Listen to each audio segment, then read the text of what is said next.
Stage 4 మోకాళ్ల అరుగుదలకి నొప్పి లేకుండా కీళ్ల మార్పిడి ఆపరేషన్ చేయబడును. Doctor Ramesh Gajula, endoscopic spine ortho surgeon and pain physician, Panacea spine pain ortho and sleep centre, Uppal, Hyderabad. Nizamabad జిల్లాలో జరిగిన సంఘటనలపైన హ్యూమన్ రైట్స్ కమిషన్ సుమోటోగా కేసు నమోదు చేసింది.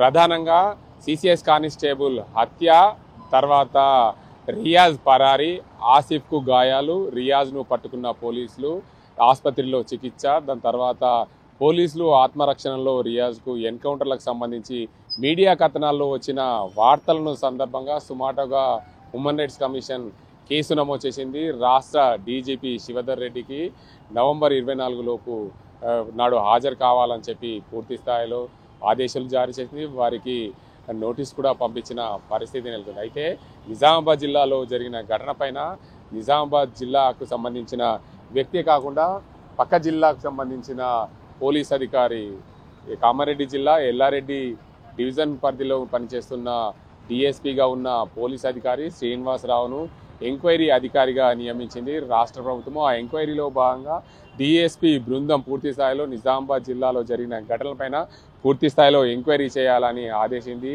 దానికి సంబంధించి నిజామాబాద్ జిల్లాలో జరిగిన అంశాన్ని పూర్తిగా పూసగుచ్చినట్టు రాష్ట్ర ప్రభుత్వానికి, డీజీపీకి అందజేయాల్సిందిగా రాష్ట్ర డీజీపీ శివధర్ రెడ్డి ఆదేశాల మేరకు నిజామాబాద్ జిల్లాకు సంబంధించి ఆ హాస్పిటల్లో 4 అంతస్తులు 407 రూములో జరిగిన ఘటన సంబంధించి పూర్తి స్థాయిలో ఎంక్వైరీ చేయాలని ఆదేశాలు జారీ చేసిన నేపథ్యంలో జిల్లాకు డిఎస్పీ బృందం రానుంది. ఆ డిఎస్పీ బృందంలో ప్రధానంగా వాళ్ళ ముందుకొచ్చే అంశాలు ప్రధానంగా సిసిఎస్ కానిస్టేబుల్ హత్య చేసిన రియాజ్పై 47కు పైగా కేసులు ఉండడం, ప్రధానంగా 5 సార్లు జైలుకు వెళ్ళి రావడం, 7 పోలీస్ స్టేషన్ల పరిధిలో ఏమేమి కేసులు ఉన్నాయి, ఆయనను ఎందుకు అంతా 47 కేసులు నమోదయ్యే వరకు ఆయనను ఎందుకు పట్టుకోలేకపోయింది పోలీసు వ్యవస్థ, అదో అంశాన్ని చూసుకుంటారు. మరి ఆ పోలీస్ కానిస్టేబుల్ రియాజ్ను పట్టుకునే క్రమంలో ఎంతమంది పోలీస్ సిబ్బంది వెళ్ళారు, ఆ పోలీస్ సిబ్బంది పైన ఎలాంటి ఆయుధాలు ఉన్నాయి, ఆ రియాజ్ను పట్టుకున్న క్రమంలో రియాజ్కు సంబంధించిన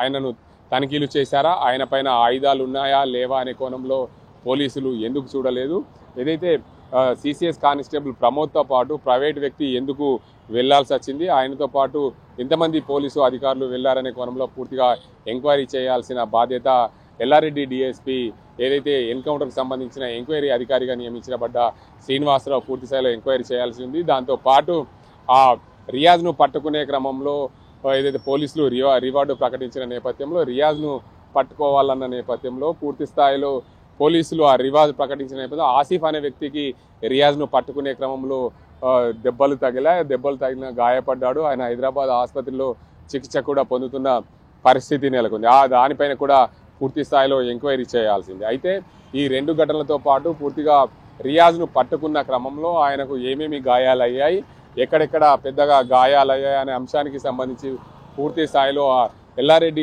డిఎస్పీగా కొనసాగుతున్న శ్రీనివాసరావు ఎంక్వైరీ చేయాల్సింది. రియాజ్ను పట్టుకున్న తర్వాత ఆసుపత్రిలో చికిత్స పొందుతున్న క్రమంలో ఎక్కడెక్కడ గాయాలయ్యాయి, ఆ చికిత్స పొందుతున్న క్రమంలో ఏమి చేశాడనే కోణంలో కూడా పూర్తి స్థాయిలో ఎంక్వైరీ చేయాల్సి ఉంటుంది.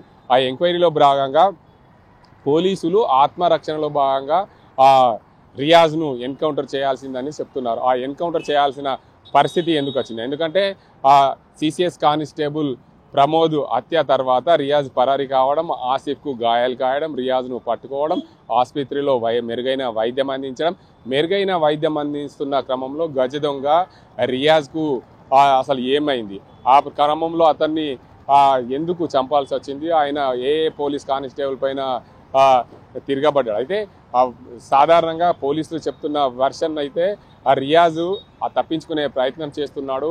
ఆ తప్పించుకునే ప్రయత్నం చేస్తున్న క్రమంలో ముందుగా బాత్రూమ్కి వెళ్ళాలని కోరాడు. బాత్రూమ్కి వెళ్ళాలని కోరినప్పుడు అతన్ని బాత్రూమ్కి పంపించి తీసుకొచ్చిన తర్వాత ఆయన ఎలాగైనా తప్పించుకోవాలనే నేపథ్యంలో రేయర్ కానిస్టేబుల్ దగ్గర ఉన్న తుపాకీ లాక్కొని నా స్టిగ్గర్ నొక్కబోయాడు. స్టిగ్గర్ నొక్కబోతున్న క్రమంలో ఎట్టకేలకు అక్కడే ఉన్న ఆర్ఐ పూర్తి స్థాయిలో అతన్ని ఎన్కౌంటర్ చేశాడనే చెప్తున్నారు పోలీసులు. ఈ వర్షన్ అంతా కూడా రాష్ట్ర డీజీపీ శివధరన్ పూర్తిగా ఎంక్వైరీ చేయాల్సిందిగా ఎల్లారెడ్డి డిఎస్పీ శ్రీనివాస్ గారు ఇంకా ఎంక్వైరీ అధికారిగా నియమించారు.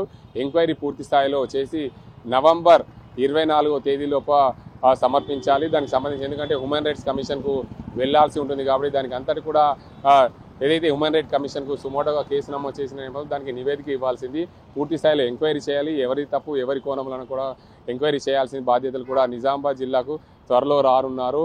ఆ enquiry officer Yellareddy DSP Srinivasa Rao పూర్తిగా 407 రూమ్ గదిలో ఏమేమి జరిగిందనే కోణంలో ఎంక్వైరీ జరగాల్సి ఉంది. ఇది ఇక్కడ పరిస్థితి. సాజింతో గంగారెడ్డి, RTV నిజామాబాద్.